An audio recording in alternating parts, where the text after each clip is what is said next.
by transcription. Stick around, folks. Stick around. Why? Because today's the day for the great news in the My Friend Irma March of Dimes contest.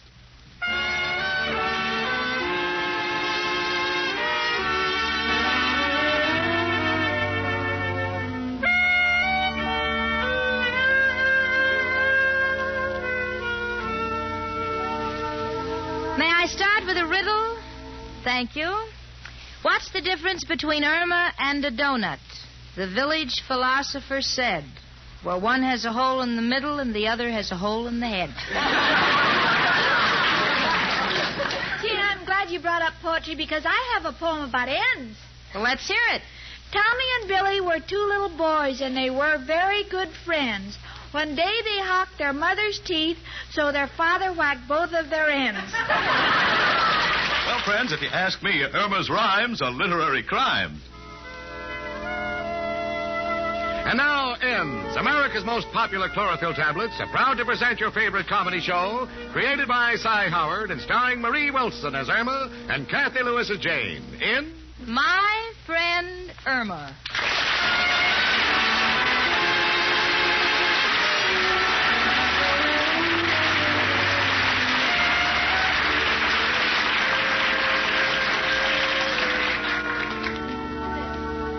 What are you doing with the newspaper, Jane? Reading? Yes, honey. What are you reading? What are you reading? Oh, it's just an article on psychology as applied to marriage, a series of questions designed to see if a girl and the man of her choice are suited for each other. Isn't that unusual? Well, no, why should it be? Well, when Al and I sit on the sofa, he never asks me any questions, and we get along fine.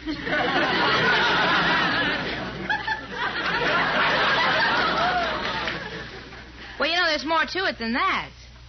This article approaches the problem of compatibility with scientific introspection. Well, maybe I can learn something. Read it to me. All right, honey. Let's see. Does the man you intend to marry keep appointments? Is he punctual? Punctual? Why, Al is in line for his unemployment check even before the office is open. Mark down 1. 1. Yeah, now. Is he the type of man you would ever be ashamed to be seen with? No, because we never go anyplace. No.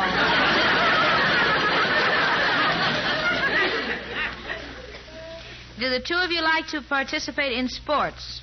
Well, I like swimming and tennis. Yeah. What about Al? Jane, is tilting pinball machines a sport?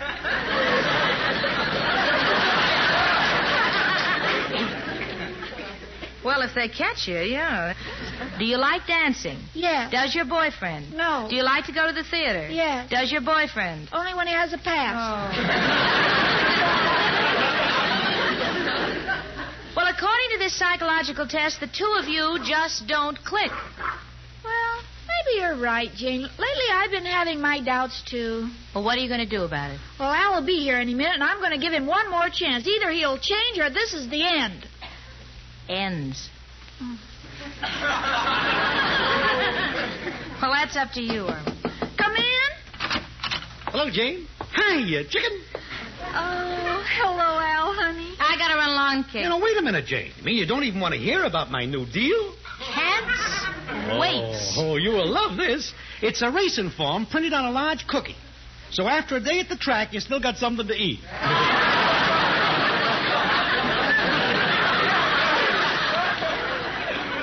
Sounds good, huh? Irma, I can only say if you find you have anything in common with this man, get rid of it. Snooty dame. She ain't never going to amount to anything. Al, I'd like to go to the theater tonight. Will you please take me? Chicken, why this sudden request? Allie, it's very important for us. You see, you and I are psychopathic cases. What are you talking about, chicken? Oh, Al, I insist you take me to the theater. But, honey, I ain't got a pass. They got a big doorman. And to clinch it, they're painting the fire escape. Let's pay our way in. Hey, chicken, you are tampering with my principles. Oh, it's no use, Al. We've nothing in common. We might as well face it. You and I need a scientific inspection. What? We're not combustible. you mean compatible? What's the difference? What I mean, we're just not for each other. Chicken, you mean that? Yes, Al. Let us just consider this whole experience as an interlude, a motel on the highway of life.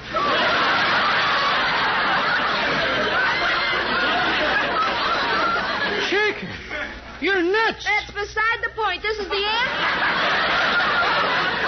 This is the end, and I think we should break clean. Chicken, I don't know what to say. But if you think you'll find more happiness with another, here's your ring back. Thanks, Al. Maybe you'll change your mind someday. Goodbye, Irma. You're a swell kid. I won't ever forget you. Oh, he's gone. He's gone. Irma, I just passed out. Honey, you're crying. Well, don't feel sad, sweetie. I can't help it, Gene. I always feel sad when I'm crying.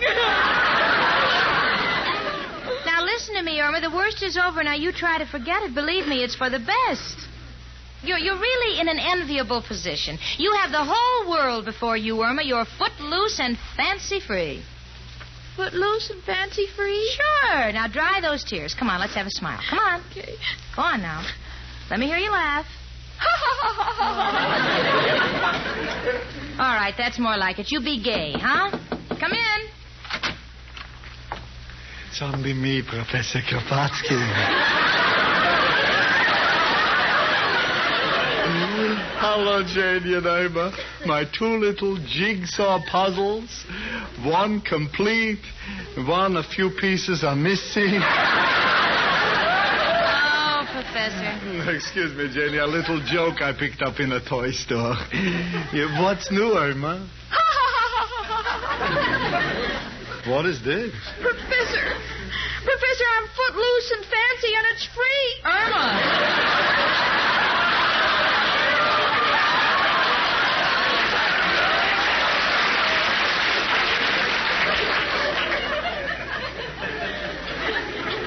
Professor, Al and Irma have parted, and she's trying to be gay. So it finally happened. Mm-hmm. I knew it would someday. No, don't feel so badly, Irma. Remember, there's an old saying, a stitch in time will save 9. Well, how does that apply to me? It don't. This is a slogan for tailors. But there is a very old saying that I do like. It takes a heap of living to make a home. Well?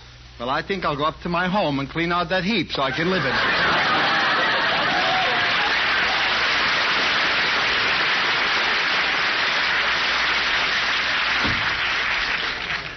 Oh, Gene, I made a mistake. I'll never find another man like Al. You made a decision, Irma. Don't be a weakling. Well, I guess you're right, Jane.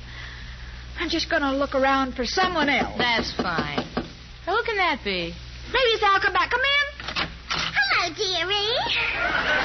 Oh, Violet Murphy, what a surprise. You remember my roommate, Jane? Yeah. Hi, Jane. Hello, Violet. I'll see you later, honey. Bye. Gee, Irma, I rushed right over. Look. Oh, Violet, an engagement ring. It's 14-karat gold. Oh, Violet, what a beautiful setting. Next year I get the stone. Oh, Violet, I wish you all the happiness in the world. Well, why are you crying, dearie? Well, you're engaged, and Al and I just broke up. Well, so what? This town is crummy with guys. Look, Irma, if you want a fella, do like I did. Write to the Lonely Hearts group. They got stuff lying all over the place. And it's perfectly confidential. They give you a number, and if you're lucky like me, they don't ask you for a picture. You mean I could get a number if I wrote to them? That's right, dearie. Nobody uses a name. Now, look, say you're number 12. Then the fellow might be number 34. And all mail goes right to a box, so he don't even know where you live and vice versa. All right, Violet, I'll do anything to meet some new fella. You can't miss, dearie. Oh, and wouldn't it be wonderful if my husband and I ran into Al someday and I could say, Al, congratulate me. I am Mrs. 94.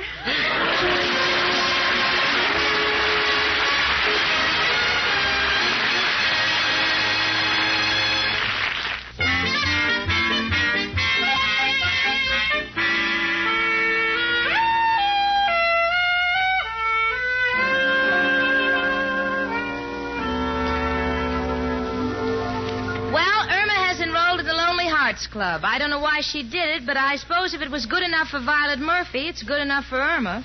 So already she has the number 75.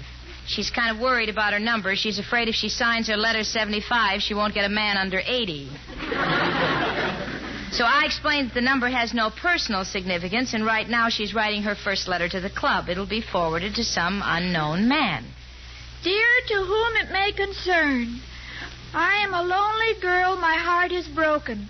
I have blonde hair and brown eyes and nice legs and would like to meet a man in the same condition. No.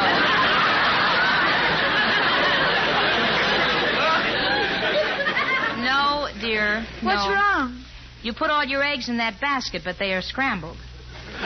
Let me help you, sweetie. All right, Jane. Let's see. Dear sir, I am 24 years old, blonde, considered attractive, and am quite lonely. I should like very much to make the acquaintance of a gentleman who is also lonely. Now sign it. All right, Jane. Do you think I should spray a little perfume on it? You know, the bottle Al gave me? Irma, I have smelled that perfume. It will not only keep men away, but also mosquitoes. No, sweetie, just mail it as it is. All right, Jane.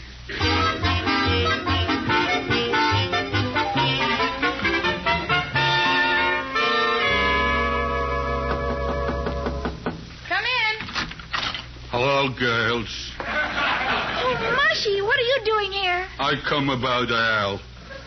This letter is sticking out of your mailbox.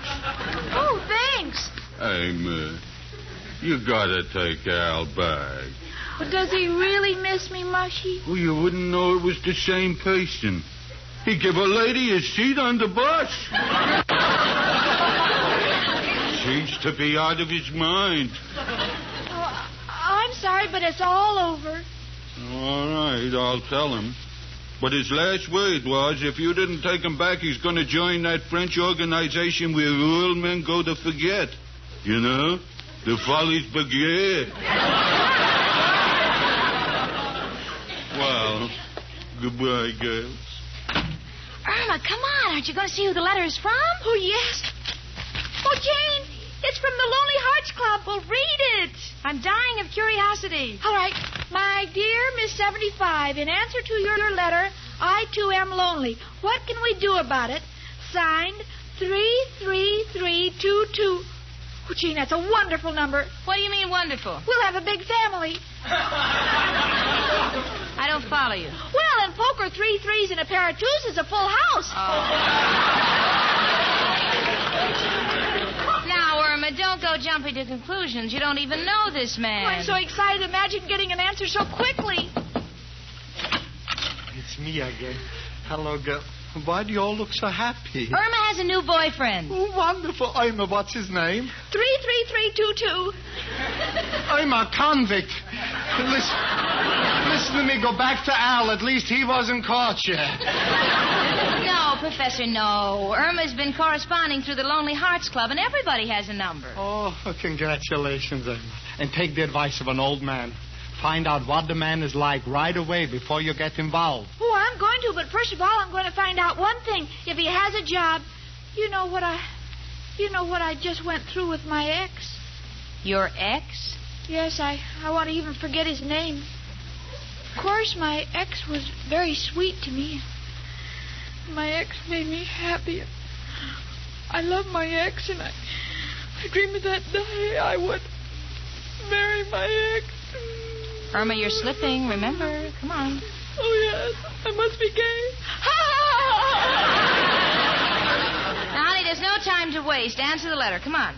All right. Dear 33322.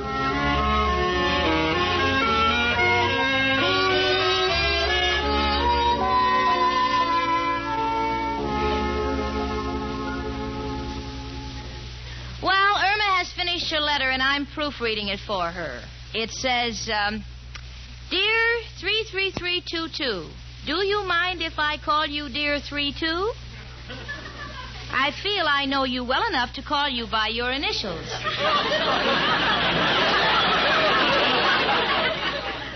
I was thrilled to get your letter, and I hope you turn out the way I picture you. Of course, your writing is very small. Are you short?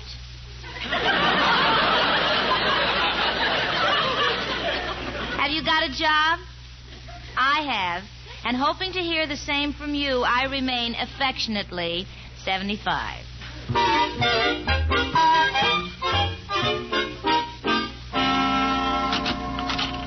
Yes, sir? What can the Lonely Hearts Club do for you? Oh, my name is Al. My number is 33322. I'm corresponding with a girl numbered 75. Any mail for me? I shall look in the box. Oh, yes. Here's a letter for you, 333-22. By the way, how are you getting along with your correspondence? Well, frankly, the dame seems a little cracked. But I'm so anxious to get over this lump in my heart. You know, the girl I love jilted me. That I'll try anything. Well, here you are. Good luck.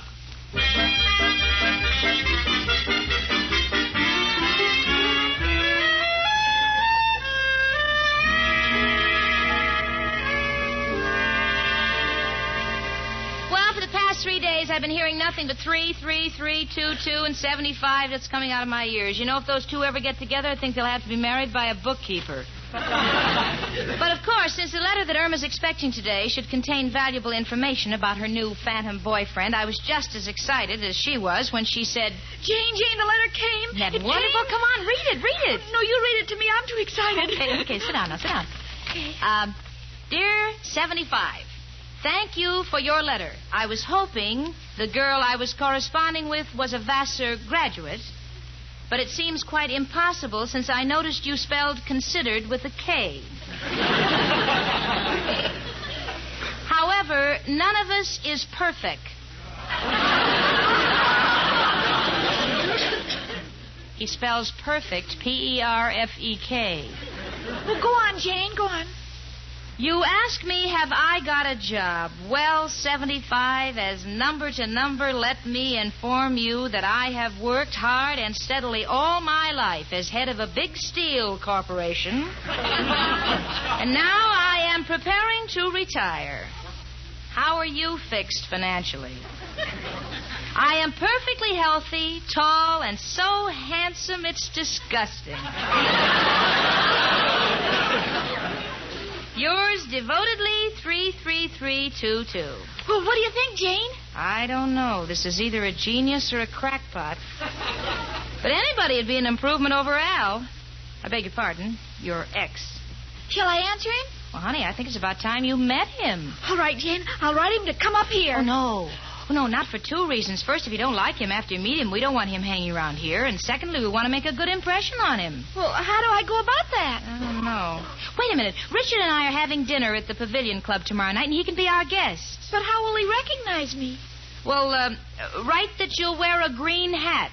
But what if someone else is wearing a green hat? He's liable to marry the wrong girl.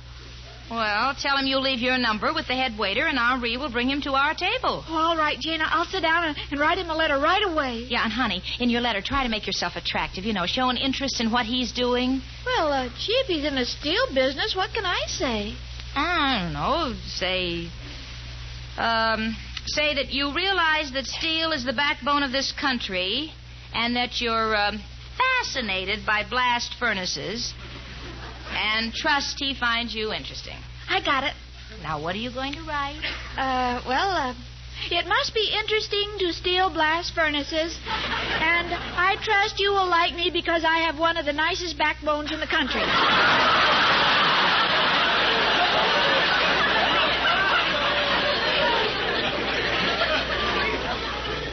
Just hold it down. So, just invite him to dinner at the Pavilion Club.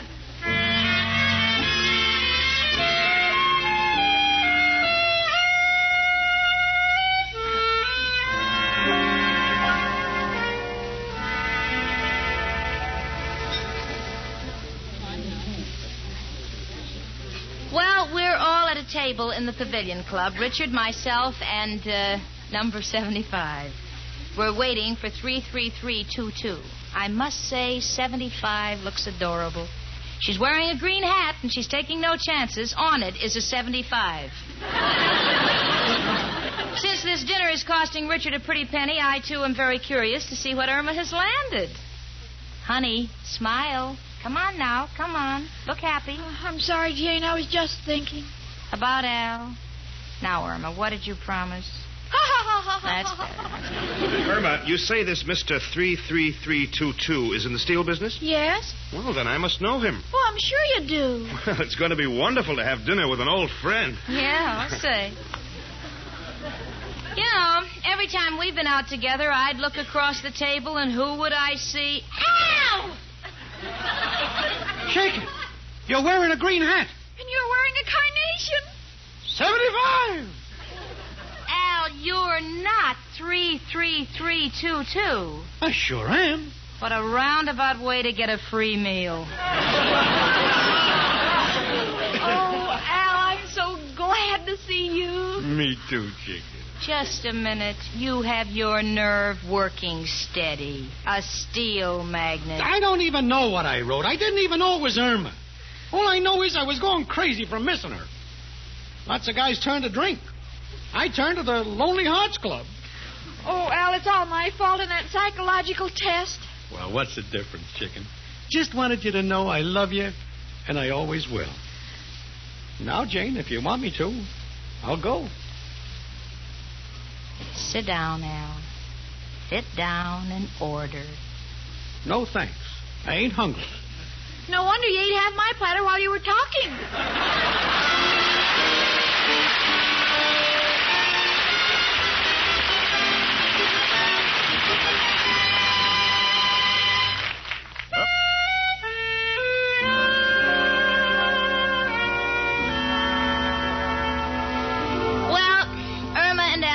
Together on the sofa, and they're as much in love as ever, and they're making gooey talk. He says, How is my darling walling little 75? Oh, just fine, my great big 33322. If that isn't nauseating enough, Irma is now making with more numbers. 14. No, I don't like that. 32. Yes, 32 and 33. Irma, I know Al is 33322 and you're 75. What are those other numbers? Oh, I'm just picking out names for the children. Can you imagine anybody offering money to employ a brain like that? But they did, Jane, because, as you know, folks, 3 weeks ago, my friend Irma, in the person of Marie Wilson, offered to work as secretary for a day to the personal firm in the United States offering the highest bid to the March of Dimes Anti-Polio Fund. And today we're pleased to announce the name of the winner. The winning bid is $5,000, which will be contributed at once to the March of Dimes by the Coca-Cola Bottling Company of Fort Worth, Texas, who want Irma, in the person of Marie Wilson, to work as secretary in the office of the Infantile Paralysis Chapter Headquarters in Fort Worth. So to the city of Fort Worth and the Coca-Cola Bottling Company, our congratulations. And watch out. My friend Irma will be heading your way this week. Gee, Jane, isn't it exciting? I always told you that someday my brain would be worth a lot of money. Yeah, that's right, Cookie. And I always knew that someday there'd be a price on the head of my friend Irma.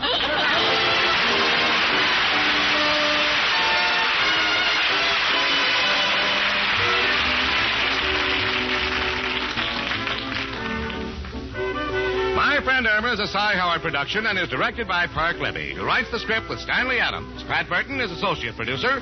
Marie Wilson is starred as Irma, and Cathy Lewis as Jane. The part of Al was played by John Brown. Hans Conried was heard as Professor Kropotkin, Gloria Gordon as Mrs. O'Reilly, and Alan Reed as Mr. Clyde. Leif Erikson as Richard, Ed Max as Mushy, and Sandra Gould as Violet Murphy. Music was under the direction of Lud Gruskin. Tired-looking eyes can ruin your appearance, make you look unattractive, dull. So don't take chances. When eyes are red, weary from lack of sleep, glare, driving, get Eye-Gene. 2 soothing drops in each eye float away that tired eye feeling at once. Eye-Gene is like a prescription. Contains Lexitol. Acts as a tonic for the eyes. Safe, gentle, too. Get Eye-Gene. Eyegene tonight. Use it daily for bright, attractive eyes. Trial size only 25 cents. Larger sizes even more economical. Eye-Gene at drug counters everywhere.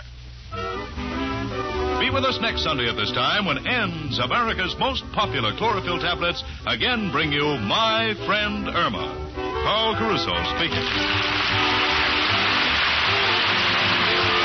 Now stay tuned for Irma's Crook starring E. Martin, which follows immediately on most of these CBS stations.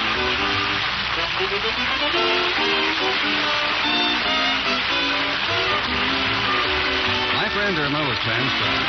This is the CBS Radio Network.